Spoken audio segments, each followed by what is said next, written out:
काय सांगा, जिल्हा परिषद गटामध्ये आपला तेरमधून पराभव झालेला आहे, काय म्हणणार? मी लढले. माझ्या विरोधामध्ये जिल्हा परिषदमध्ये राणाजगजितसिंह पाटील, त्यांच्या पत्नी अर्चना पाटील, खासदार ओमराजे निंबाळकर, त्यांच्या कॅन्डिडेटला उभं करून स्वतः तेच होते, कैलास पाटील होते, परत नगरसेवक होते, उस्मानाबाद धाराशिवचे नगरसेवक, नगराध्यक्ष, कळंबचे नगरसेवक, तुळजापूर नगरसेवक, काही गावातले सरपंच इथं आणून, एवढेच काय राणादादांच्या संस्थेवरचे लेक्चरर लोक इथं सगळे लोक इथं उपस्थित होते, त्यांचे जे एम्प्लॉईज आहेत ते मी तुम्हाला दाखवते, तुम्ही हे चेक करा.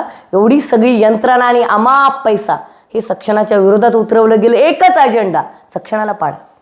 तरीही एकटी सक्षणा शेतकऱ्याची मुलगी तुमच्या विरोधात लढली. माझ्याकडे देण्यासाठी पैसे नाही आहेत, मला ते मान्य नाही. मी लोकशाहीचे मूल्य अगदी प्रमाण मानून लढणारी कार्यकर्ता आहे. मी लढले व्यवस्थित, मला एक किंचितही दुःख नाही मी हारले म्हणून. उलट एवढ्या हाती घोडे तोप तलवारे फौज तो तेरी सारी है, मेरी एक जैसे किसान की बेटी तुम पर भारी है, असं मी म्हणे.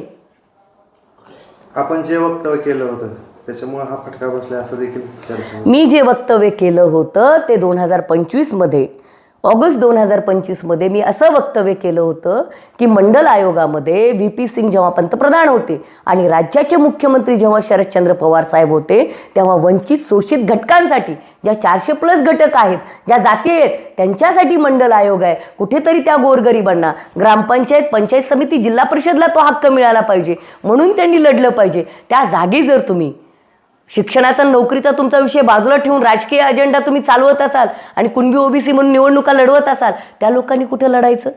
हा साधा सिंपल प्रश्न आहे माझा विरोध नाही आहे कोणाला. सांगितलं जावं याच्या बाबतीत काय न्याय दिला जातोय, हे चूक आहे, एवढंच मला म्हणायचं.